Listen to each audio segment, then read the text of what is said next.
In this lesson, we'll look at being a one-man band with the looper. Stay tuned. Before we delve into the looper itself, we should take a quick rundown of the rig. For this lesson, we'll be using electric guitars, drums, or at least a kick drum, some shakers, a percussion set basically, and the vocal. So to get started here, I'm using a boomerang looper. Boomerang loopers are much like the Boss RC300. This particular looper gives me 3 discrete loops with a full stop-start feature, a full erase feature, and unlimited overdubbing. So what we'll do is we'll go through the actual setup and signal chain. So I use the Roland wave pad. This is my kick drum, and I send that signal directly over to a submixer, which we will look at in the next segment. Now, the guitar signal itself is going through a tuner on the floor, a bass pedal. This is the Electro Harmonics Pitchfork. Gives me a passable bass sound. Not ideal, but quite passable. From there, it goes into a KTR overdrive. And from the overdrive over to a JHS Milkman, which is essentially a slap delay, which is my preference for some guitar, and also a boost, which I leave on all the time. So, the kick pedal itself goes into channel 3 of my Mackie mixer, which I'll show you.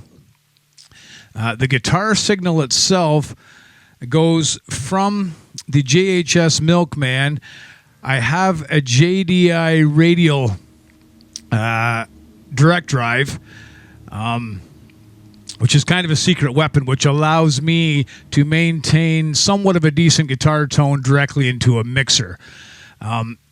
That goes into channel 2 of the submixer. And then when you're looping like this with a one-man band, you're going to want to have a microphone with a switch, an on-off switch on it. And I'll show you why as we go here. It doesn't have to be the Shure SH55. It can be any microphone with a switch, but you want to have the capability to turn that microphone on and off so that you don't pick up outside noises when you're looping. And this, of course, goes into channel 1 of the mixer. And then out of the mixer goes into the right side, the left input of the looper. And then the output of the looper goes from the left output over to your PA system, or whatever situation you're running at the time, whether it be a DI box to a live front of house or your own portable PA system. But ultimately, everything together sounds like this. Right?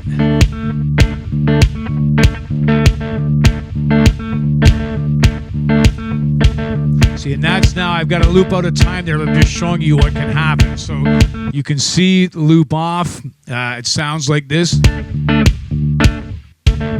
that's a pretty clear representation. Okay, stay tuned for the next part here. We'll take a quick look at the submixer. So you'll see over on the screen, you'll see a small little Mackie mixer. Beautiful little mixer for this application. I'm going to have to leave the mic to go down and point to where things are, but I'll point to you first where the vocal mic goes. Then the guitar out of the radial DI from the pedal board.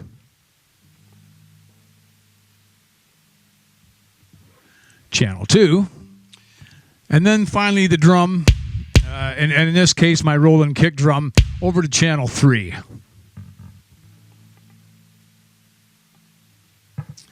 Now for this particular looping rig, we're only going to go mono. We can go stereo, makes it a bit more confusing, but for this particular lesson we'll show mono. So from the left side or the left output of the Mackie mixer, that will go to the right input of, the left input of the boomerang.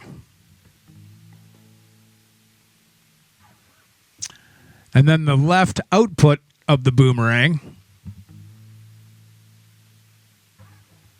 goes directly to your DI in front of house. So the setup is as simple as that. Very discreet, very clean. You have a chance to mix all your levels going into the looper, and then you send your sound man or yourself, if you are the only sound man there, send that directly to your front of house or your PA system, which I have tucked off into the other room that you can't see. Most loopers that have the ability to do 3 or 4 loops typically have multiple ways that you can set your looping preference up. For this lesson, I am going to use parallel looping. Parallel looping serves me the best for the style that I like to use. I'm a live looper on the road. I have no pre-recorded loops. Everything I do is off the fly. So with most loopers, especially with this particular looper, there is a master loop, which in this case is right here. Now, the master loop is what sets the pace. This is the most important loop. You have to have the timing absolutely spot on because everything else syncs up and follows that master. This particular master is based on, you can base it on any count. I like 4/4. When I build the percussion loops, I tend to build those as shorter loops because it allows you to, if you do have a mistake in the loop, you can start over fairly easily. You're not that deep into the loop. So what we're going to do now is we'll set the drums. I always like to build my loops like a house. I'll lay the foundation down first. So what we'll do, and if you remember the first lesson that we had, the timing is everything, and you let the loop follow through its 4 count. So we'll set up a little drum loop right here.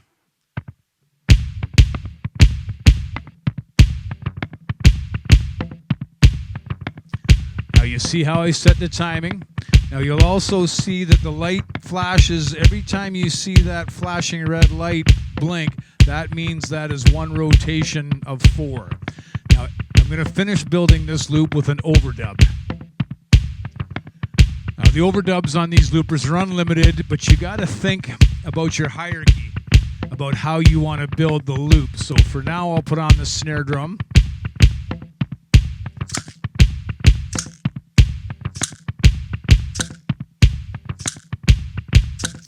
Okay, now we have the snare drum in. And now on the same master loop, I will add what I call are the hi-hats. In this case, we're using a shaker.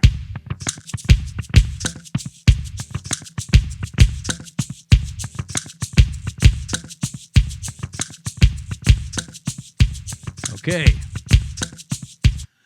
Now, you'll notice that it was only the very first loop I had to nail the timing on. The overdubs you can turn on and off wherever you like. You're not married to a time there. You want to play in time with the overdub, but you're not married to that time. You don't have to punch in immediately when it comes around to the 1. Just bear in mind that you do need to count to 4 to let the loop go through, because if you end your overdub partway through a loop, it's going to sound cut off. So we'll play this loop very quickly here so you can see we have the foundation built on the master loop.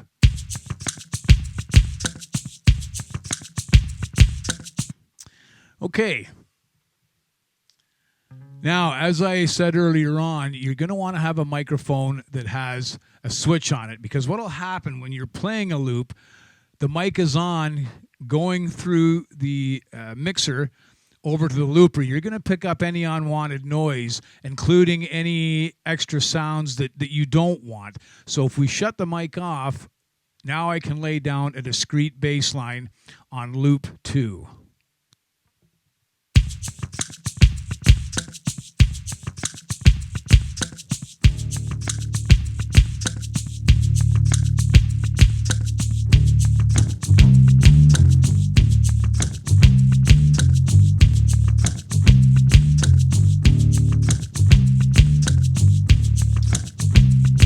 right, we have a pretty clean drum and bass line there.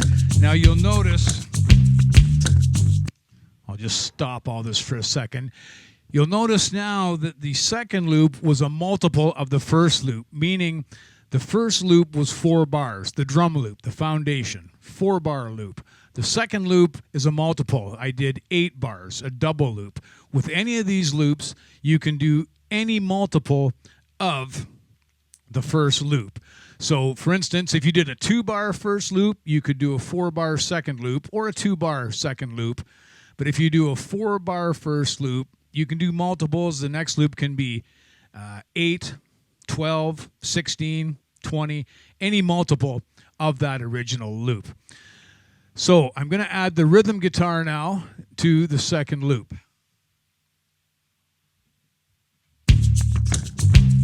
Don't forget to shut the mic off or we'll pick up the noise.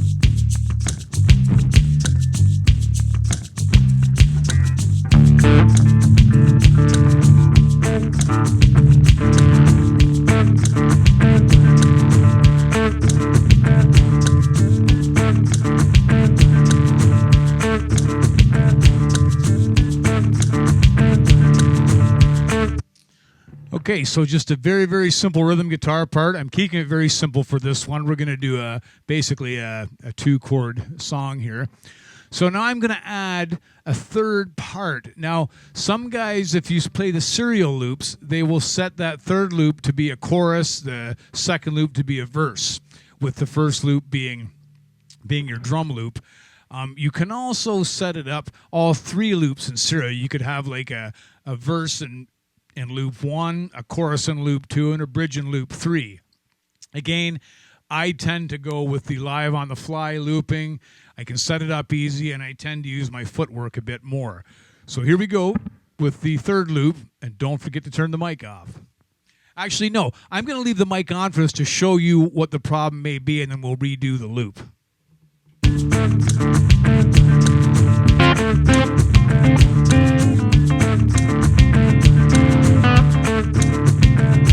Now that loop I only did 4, so I've got 4 in the bass, 8 in the rhythm guitar, and 4 in the spikes, all multiples. So check this out. Now if you listen very carefully, even though this it's not that loud, all the other stuff that was coming through the PA system over there is now coming back through this microphone into this loop. You may not hear it very well now, but I guarantee you, if you were in a loud club one night and everybody's screaming and carrying on, that will get picked up in the loop, and it will come to give you grief. So always remember to shut the mic on and off when you're doing your actual looping. So we're going to redo that loop. I'm going to undo it, and with the undo in this particular rig, you can basically just undo it on the fly. For instance, I'll turn it back on. Now I shut the loop off. You'll see it flashing now. That means it's ready for erase. Now it's erased. Now I'll turn the microphone back on. Excuse me, I'll turn the microphone back off.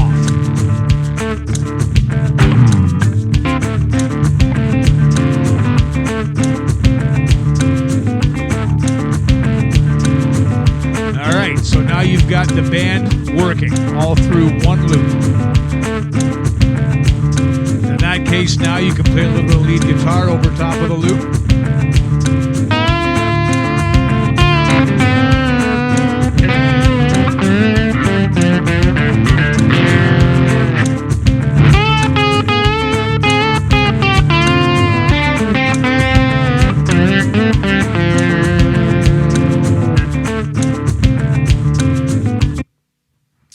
Okay, so now what we'll do, I'm going to play a full song for you towards the end of the lesson. I'm just going to give you a couple other pointers here, and I'll work with this particular loop now to do it, and I'll show you what I mean about the footwork, turning things on and off on the fly. So how we'll do this is we'll start the loop up again. I'll sing a verse, and I'll show you how I turn off the second loop to make a chord change while adding the first loop back to give it some extra, extra meat, so that it sounds bigger than it actually is. All right.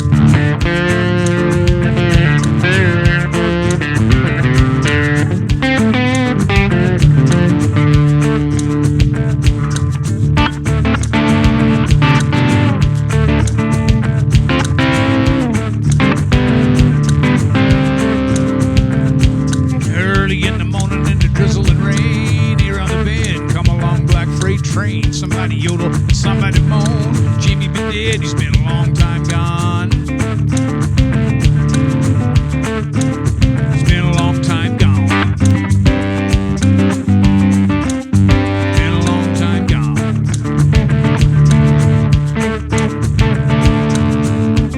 Now you see how I turn the other loop off to do the chord change?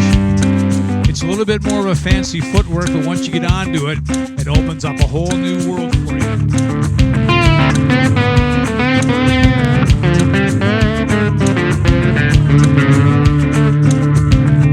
If you want to get to heaven, got a DIE, put on your coat and TIE. If you want to get a rabbit from an LOG, you got to make a commotion like a DOG. On, off, DOG. Like a DOG.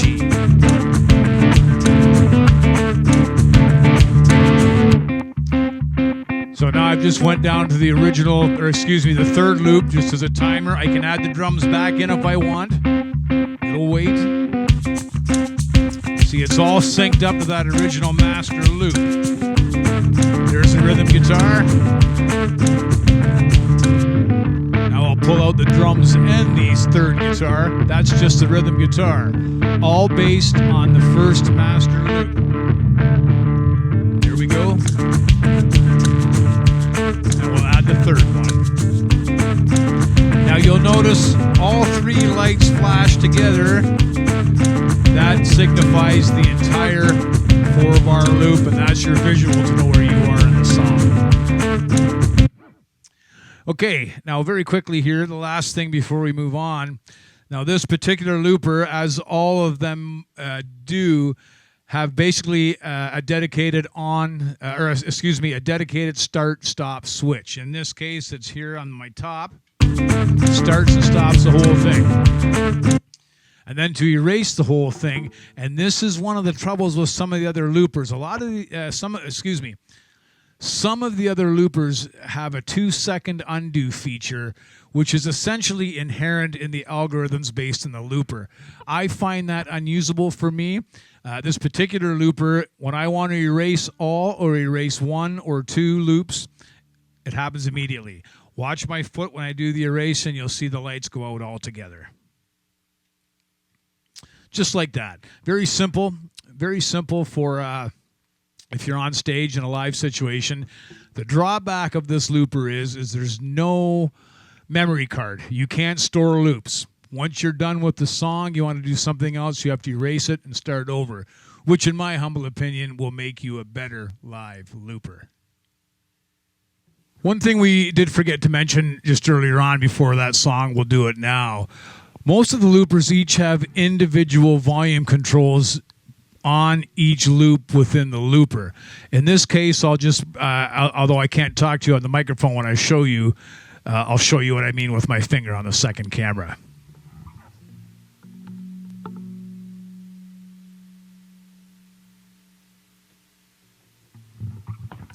Those 4 buttons are individual loop volumes, so maybe you want your drums to be a bit louder than everything else in the mix.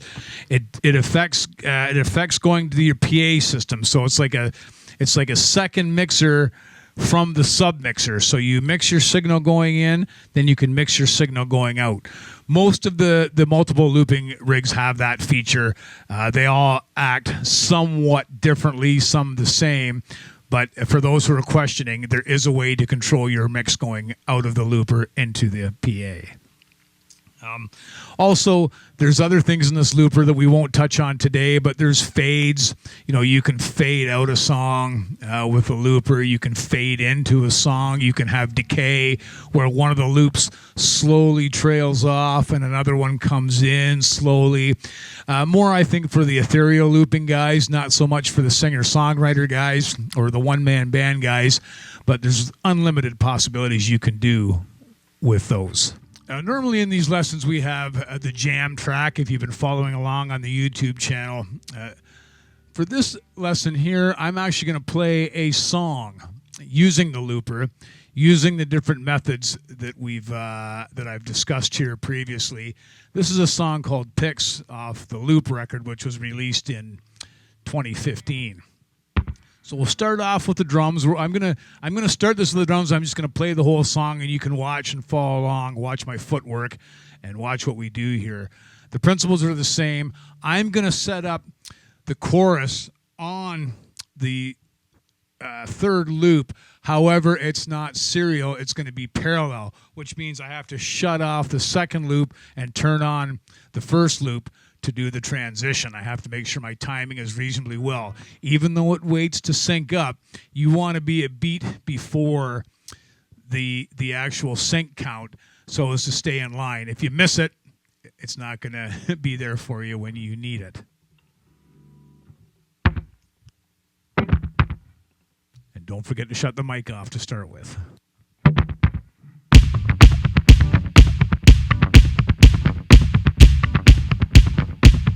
Mic back on.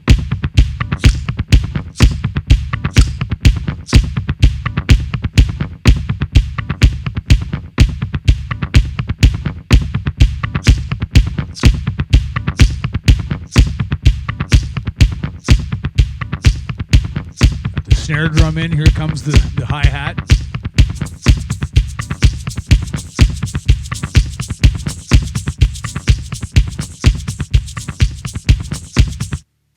I want to point out one thing quickly while we're right here. These videos are not completely polished, but I wanted to show you too, I may have forgotten this, to do an overdub. There's the loop going there. You just watch my foot over here. I'm going to press that. You'll see a flashing yellow light there. That is the overdub. So once I kick this pedal again, I can do a third overdub. So we'll do 1, 2, 3, 4. 1, 2, 3, 4. 1, 2, 3, all right. 4. Now, obviously, I don't want to keep that loop in there, so I'm going to just erase it or undo it with my undo feature. 1, 2, 3, 4. 1, and gone.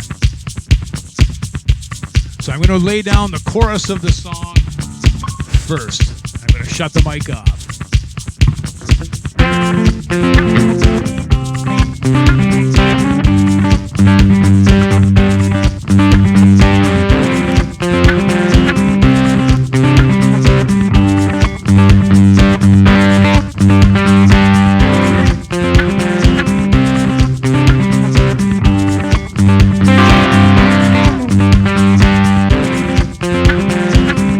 Add the bass now.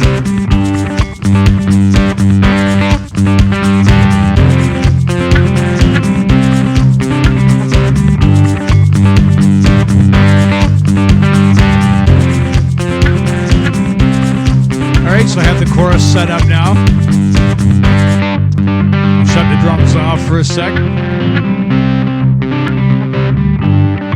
Drums coming right up.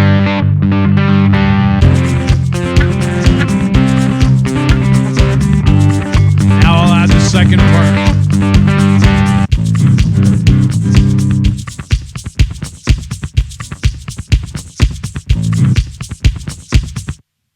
I'm just going to stop it right there, and this is where the first mistake came in. I sometimes this happens. So I forgot to turn the bass off and turn the guitar on. So we're going to go back and fix that.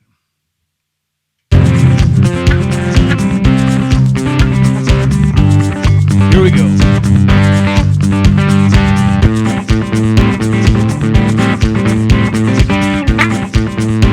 All right, so now we got a rhythm guitar there. Shut the mic back off and add the bass.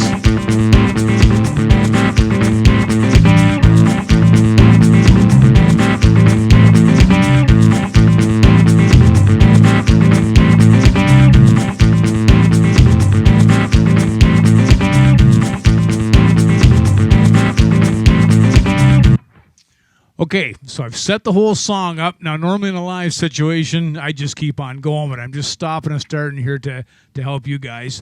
So what I'll do now is I'll just play the song for you.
change there, right from the chorus back to the rhythm guitar. I just had to do it reasonably on time, as you can see by the footwork here. Here we go. Well, I rode it out west, and I stomped it in the east. Flew down south, and I took it right in the teeth. Living real big in these wide open spaces, and I'm spinning my wheels amongst these familiar faces. Well, it's hard to find change in a pocket full of picks. And this old dog still has a few tricks. Every little story usually has a moral. The one thing that I know, well, it's hard to find change in a pocket full of pigs. Every little moral always has a story. The one thing that I know, well, it's hard to find change in a pocket full of pigs. I'll just solo out for a bit.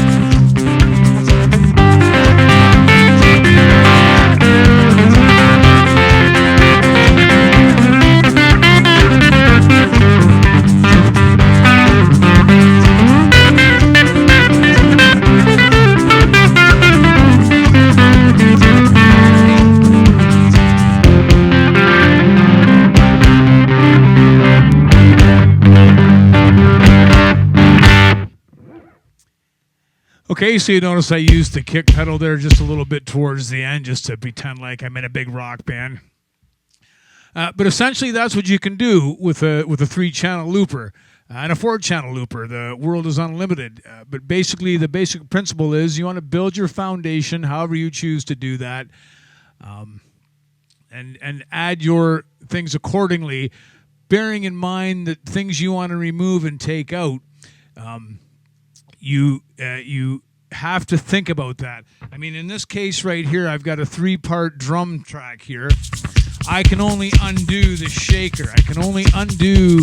Actually, I can't even undo the shaker on this because you can only ever undo the last thing you build. So, for instance, the last thing that we added here was the bass line for the rhythm guitar track.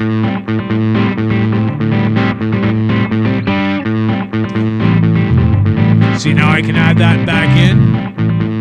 I can remove it. But that's the only thing you can do. You can shut the loops on and off, but you can only ever undo the last thing you recorded. So when you're building your song, you have to think about that accordingly.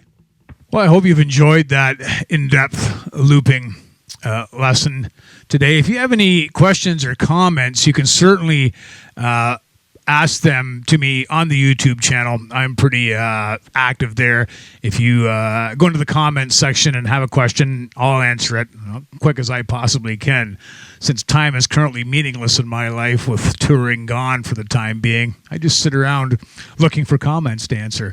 Anyways, folks, I hope you enjoyed this series for looping. I hope it's been helpful, and good luck.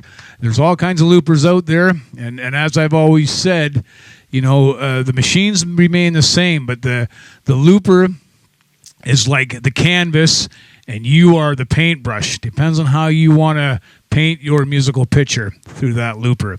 So don't think of looper as a machine, but think of it as a tool, and you can be very creative with the proper amount of tools. And of course, if you enjoyed this lesson, please consider subscribing to the YouTube channel. I would be grateful for it. Take care, folks. We'll see you soon.